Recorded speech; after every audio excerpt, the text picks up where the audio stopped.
পাকিস্তানের সামরিক বাহিনীকে ওখানকার লোকাল পুলিশই সহ্য করতে পারে না, টোনটিটকারি করছে, হাসাহাসি করছে লোকজন। দ্বিতীয় কথা, পাকিস্তান যদি তাদের নিজেদের নাগরিকদের এত ভালোবাসতো তাহলে বাংলাদেশের বোঝা উচিত যে ভারতবর্ষ থেকে যে চুক্তি হয়েছিল এখানকার লোকেদেরকে ওই দেশে ফিরিয়ে নেওয়া হবে, পাকিস্তান ভিসা অফিস বন্ধ করে চলে যাচ্ছে, এখানকার পাকিস্তানি নাগরিকদেরকে তারা নিজেদের দেশে ফিরিয়ে নিতেই চাইছে না।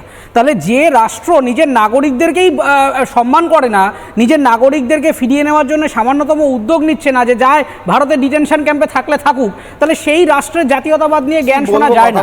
দ্বিতীয় কথাটা হচ্ছে, আমি আবার আমার কনক্লুডিং পয়েন্টে এটাই বলবো যে পাকিস্তানের কাছে আমার অনুরোধ থাকবে যে আপনারা আগে ভালো করে নতুন যন্ত্রপাতি কিনুন। এই জং ধরা জিনিসপত্র নিয়ে এদিক ওদিক ঝরঝরে গাড়ি টাড়ি উল্টে পড়ে যাচ্ছে, এতে আমাদের খারাপ লাগছে, গজব বেইজ্জতি।